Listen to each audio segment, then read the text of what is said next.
And this is Jason Yormark for the Socialistics Podcast, Episode 2. I'm really excited for our guest today.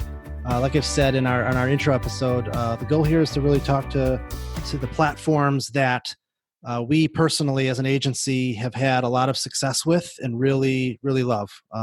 If they're on this show, that means we've spent some time with them, we've vetted them out, we've had a lot of success with them. So just know, just inherently, if they're here and we're talking to them, just know that we really love what they do. So I'm really excited to have Cam Harati from Cleverly here. Cleverly is a social sales platform that helps, I should say social sales platform / service that helps clients navigate using LinkedIn to create new sales opportunities. So it's a huge, huge thing that most businesses should really be doing, especially B2B if you're not already. So I'm excited to have Cam here. Welcome to the show. Hey, thanks a lot. Thanks for having me. Excited to be here. Yeah, absolutely. So let's just kind of get right into it. Let's start with tell us a little bit about, I want to know more about you, your background, and then how you kind of found your way to Cleverly. Yeah, of course. So I don't know how far back I should start, but I'm born and raised in Houston, Texas. So I'm a Texan at heart, and I went to the University of Miami, where I got a degree in marketing and then a master's in sport administration, which led me into the first part of my career being in the sports world, doing marketing, events, PR. We call it sports information. So I did that for a few years, bounced around the Hurricanes, Oregon Ducks, Houston Texans, Houston Rockets. I did some game ops for the Rockets as well. And then kind of realized that Dwight Howard and James Harden were taking all the money and just leaving pennies for me. So got an MBA from Rice University. And after that, I moved out to Los Angeles to find my next role. Landed at a startup selling lease insurance called LeaseLock, where my current boss, Bruce Merrill, the founder and CEO of Cleverly, he used to work there. His big brother is the founder of that company. So we worked together a little bit at LeaseLock, and then I moved over to Cleverly. Bruce asked me to join the team and help build Cleverly out. I was the 5th employee at the time, and kind of just been blowing up ever since then. It's been a fun journey with Bruce and the guys. Awesome. So I'm sure we're going to have some listeners that maybe don't understand or know what social selling is, or kind of exactly what you guys might do. So just, from a high level, kind of help the audience understand, what is it exactly that you guys do and how does that benefit the businesses that you work with? Yeah, of course. So what we do is essentially lead generation on LinkedIn by, means of social selling. So what we mean by that is we really build relationships on LinkedIn via connections and direct messages. So instead of kind of sending a full pitch message right away and being marked as spam or considered spam, we really nurture a relationship. We ask questions, show our expertise, find out the true pain points. And then once the time is right and the relationship's built, our clients step in and kind of, tell their prospects how they can help out. So we call it soft to medium social selling. It's not so direct or so forward. What, in your opinion, so at Socialistics, we've experienced, obviously we've worked with you guys and have had a lot of success with it. We're no stranger to conceptually social selling as a means for a business to create opportunities for themselves. But in your opinion and what you've experienced, why do you think using a platform like LinkedIn for this sort of thing, as opposed to email, can be more effective? Not that email isn't an effective strategy in and of itself, but kind of what's the difference that you see between implementing a social sales strategy that involves LinkedIn in addition to or opposed to a cold email campaign? Yeah, I think LinkedIn is honestly the perfect avenue for social selling. Ultimately, at the end of the day, it's a social networking site, but it's full of business professionals, and tons of business is done on LinkedIn, through LinkedIn, every day, every week, every year. The most people use LinkedIn either for finding a job or hiring, or just networking for their business. So we do some recruiting and job seeker campaigns as well, but mainly it's for networking. Um, so I think it's a good supplement to email marketing. A lot of our clients, their aim is to get an email address to add to that funnel. Um, but it's a lot different. Emails, for the most part, are a little bit pitchier, a little bit more forward. Whereas here we can ease into a conversation and ease into a sell or a call to action rather than going straight for it. Got it. Can you provide a little bit more insight into the formula for what you guys do specifically? I mean, I know this. I mean, it's a combination of connection requests and LinkedIn messaging and mails, those sorts of things. But just can you give the audience a little bit more insight as to what does that formula look like in terms of how you actually, on a tactical level, um, do this sort of thing? Yeah, of course. So, the first things first is that we need to know who we're going after. So we work with our client to figure out an exact, niche down target audience. We want it to be very specific and mentionable in the copy so that we're not, it doesn't look like we're casting a wide net and just blasting a message out to anybody. It's really as personalized as possible for mass outreach. So once we figure that target audience out, we create a targeting list using LinkedIn Sales Navigator, which is, it's amazing, but it has its limitations. So there's certain types of lists that are stronger than others, certain types of lists that require more or less cleaning up by the client, depending on what the filters are and how specific it is. But we get that list finalized and we send out connection requests with a short, casual, personalized connection message with the simple aim of getting the prospect to click accept.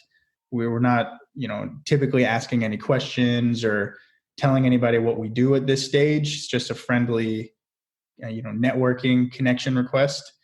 And then once they accept, then we send a follow-up message a day later, which is you know varies by campaign, but a lot of times it's just a soft intro, or what we call a crispy question, a question that gets the prospect to think about, realize, or tell us about a pain point that they have, which opens the door for our client to squeeze in there and tell them how they would solve that problem. Got it. There's two more touches after that as well if they don't answer. So, um, people aren't necessarily on LinkedIn every single day. So, just like an email, there's a drip sequence. If they don't answer, we'll hit them back up a week later, and then another week after that if they still haven't responded, just to bump up to the top of the inbox. Sure. Do you have a kind of a sense? I mean, I'm sure this varies based on different industries and obviously the quality. Every client's different, every business is different. But do you kind of have a general sense of what businesses can expect in terms of a response rate or any kind of metrics that give a business a sense of what's possible when it comes to these sorts of efforts? Yeah, absolutely. I mean, you're definitely right. It varies drastically by campaign. A lot of factors involved, mainly uh, the profile of our client, the target audience and their seniority level, the industry they're in. Certain industries are active on LinkedIn, certain aren't. And then the content of that first message as well. So a lot of factors at play, but on average, our connection acceptance rate is about 20%, Mm-hmm. but we see some go up into the 30s and the 40s if they have a really good profile and a good connection message to a specific audience. And then reply rates, also a pretty big range, but about 20 to 30% is a typical average reply rate. Yeah. I don't know what your opinion is. So based on what I've experienced, we've done this, we've done email. So, a 20 to 30%,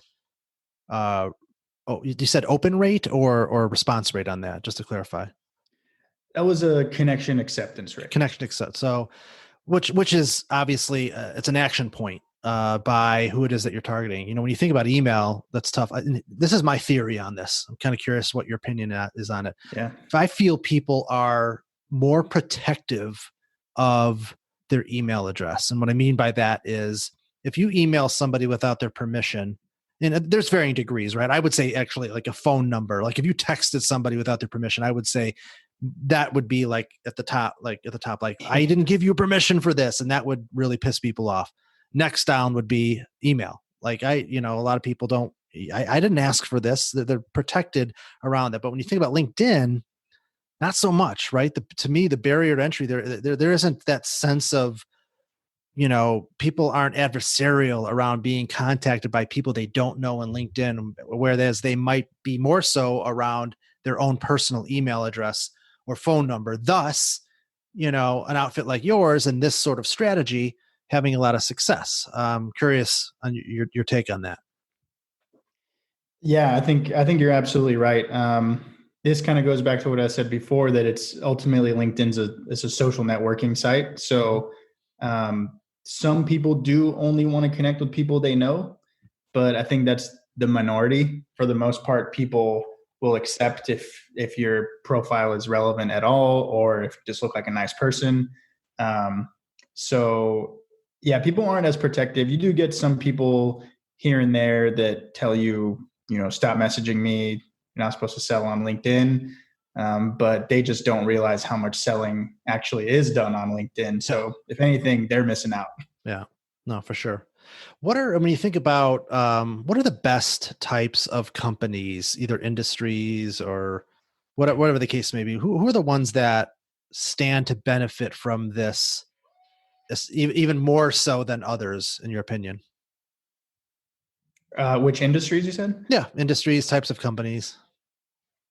That's a really good question. Honestly, LinkedIn's full of recruiters, but they can certainly benefit from doing this at scale instead of hand picking and hand messaging everyone. A lot of marketing agencies could also benefit. It's a tough question. I honestly think anybody could benefit. It's definitely worth it, for the cost of doing LinkedIn outreach versus the potential benefit. We have some clients where their ROI is just astronomical because they have huge deal sizes. And we've seen some really tough industries get a couple of closed deals that made their whole year. So even though they had low statistics, their acceptance rate was low, or their reply rate was low. There were such big ticket items that it was still worth it for them. So I don't know. I don't really think it's limited or there's any best or worse industries, but I would recommend it to anyone, honestly. If you have a sales process, a sales funnel, it's good to add this in there, or at least see how it goes for you, for your business. Yeah.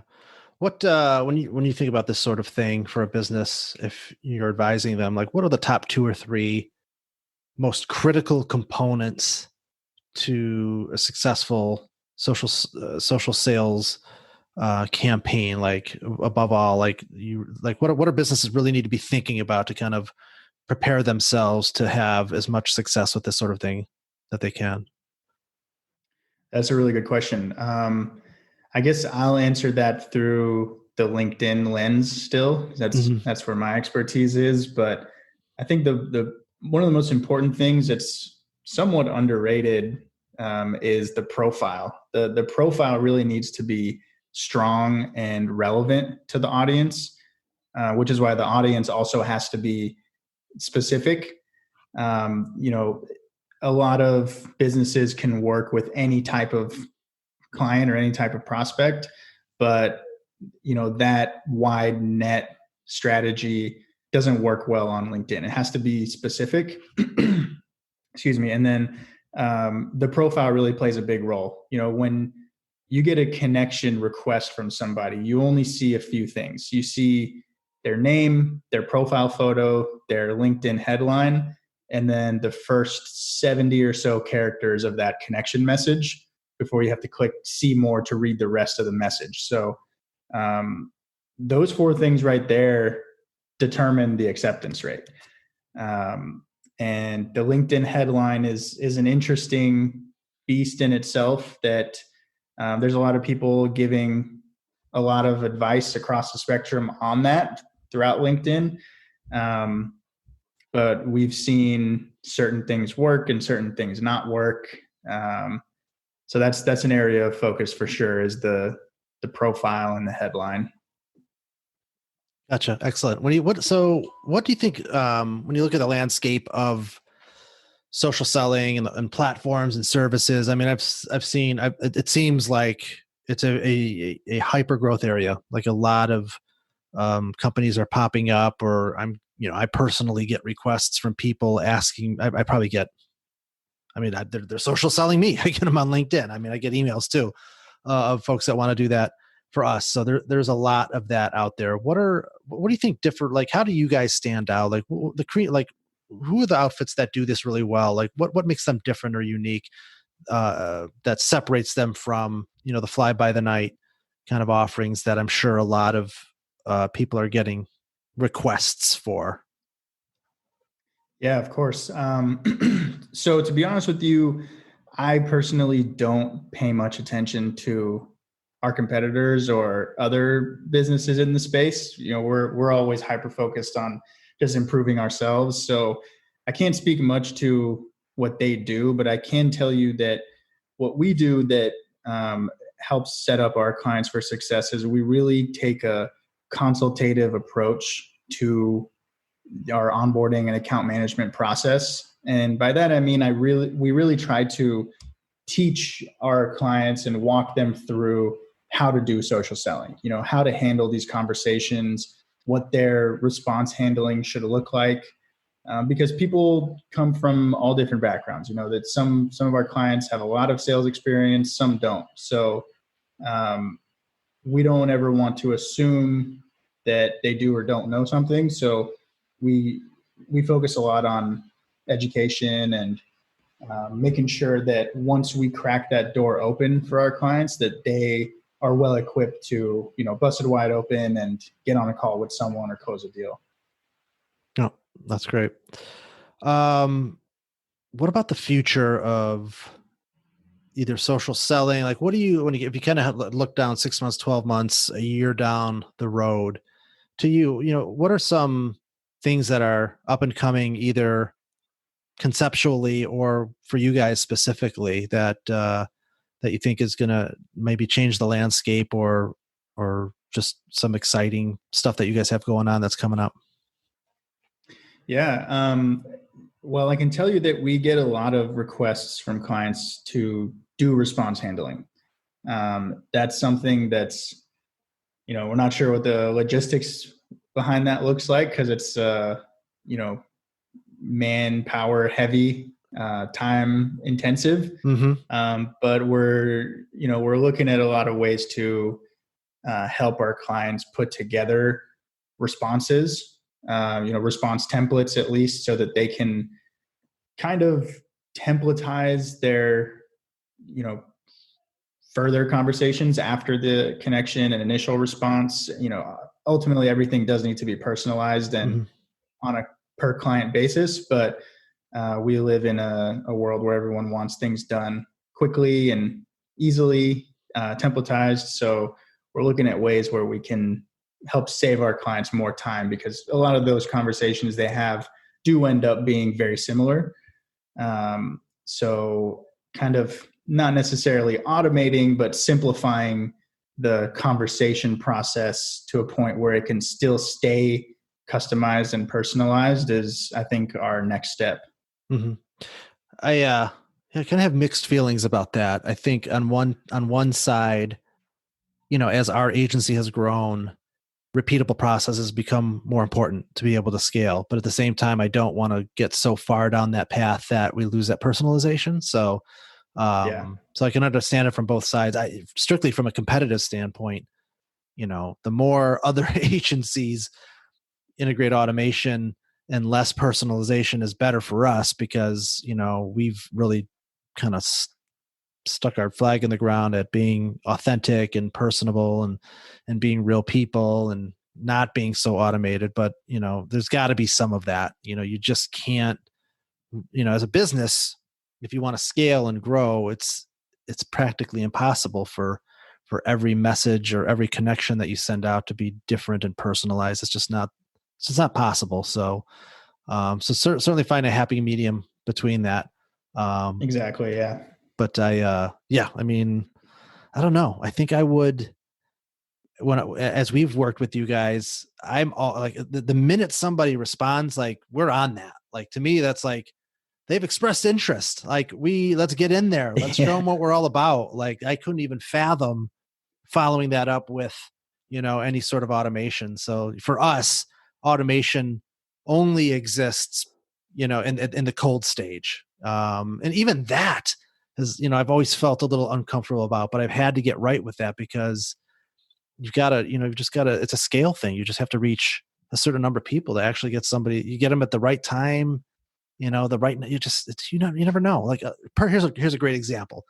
Trupanion was one of our biggest clients, second biggest pet insurance company in the world. And it was a cold outreach. And I think the third email, we just hit her at the right person at the right time. They were in need of what we did and we got it. And it was one of the biggest clients we ever had. And ever since that moment, I've kind of embraced cold outreach because it's like, well, you're not going to scale. Like, yeah, you want to send a couple emails every day and write them personally. Yeah, that there's only so much that you can do. So I really value kind of, what you guys bring to the table in terms of helping businesses, create some automation and scale to really ultimately turn social into a lead generating, measurable, strategy. Yeah, definitely. I mean, you pretty much nailed it. I don't think we would ever do real automation on follow-ups, just more so, guidance and more help with maybe writing or Yeah. creating a formula for clients to do response handling. Because every response is different. You can't send a templated response back to that. But yeah, it's kind of not necessarily necessary evil, but Mm-hmm. it's helps a lot with efficiency to automate the front end of it. Yeah, no, for sure. Well, is there anything that I haven't asked you that you'd want to share with our audience about anything about you guys or anything in general? I would say I think it's social selling, especially on LinkedIn, has kind of blown up since COVID started. Mm-hmm. With everyone going home and just having less things to do in their lives in general, activity on LinkedIn has increased exponentially. Mm. Yep. I believe LinkedIn put out a report where it was like 2,700% increase in engagement from Jeez. January to March. Yeah. And it's only gone up since then. We're seeing increased connection acceptance rates and reply rates across the board just because people have more time on their hands. And, with a lot of uncertainty, people are more open to conversations that, could potentially help them in their business. That's a great point. I thanks for, I meant to ask that, but and this is the conversations that I'm having with a lot of our clients. Some have had to pause just because they don't have a choice, but I think what's happening is you kind of had, there's fear immediately. Everybody kind of, pulled back. And now there's this realization that, well, this isn't going away for a while. And even when it does go away, then, the world's changing. More companies are going to be remote and virtual, or at least embrace that in a significant way. More pitches and presentations and connecting with people is going to be virtual and digital. So, doing these sorts of things is become even more critically important. So that's a great point. And I don't think it's going to change. It's like we were talking before, before we kind of hit the record button, that, I feel, and I think a lot of people feel like this isn't going to be the last virus. Like, we're going to have another one. And then people are probably going to be even more sensitive to that, and then immediately reel back into being in their homes and being strictly digital. So I definitely think that what you guys do and what you provide is only going to be in more need as time goes on. Yeah, absolutely. I think if anything this time, even if things do go back to normal, this opened people's eyes to the power of LinkedIn and the power of social selling just by being on there so much the last several months. But that's a good thing for everyone. Ultimately, it's a lot of small businesses, medium-sized businesses that are benefiting from this. And that's, good for the economy, good for everyone. Absolutely. Well, thank you so much for being a part of the show today. Just before we go, tell people how they can find Cleverly and learn more about you guys and hopefully give you guys an opportunity to work together. Yeah, of course. You can find us online at cleverly.co, not com.co. Everything's, all of our information, our plans, testimonials, case studies, everything's on there. And if you want more info, feel free to social sell me on yourself on LinkedIn, Cam Harati on LinkedIn. You can find me there and I can tell you more. We're going to have a conversation. Awesome. And the Cleverly's graciously offered to kind of waive any setup fee for gold and platinum plans through the end of the month. So if it's something that is of interest to anybody listening here, definitely check them out. We've had a lot of success with them. They've been a great partner for us. So again, Cam, thanks for joining us. And that is it for this episode of the Socialistics Podcast. We will catch you next time.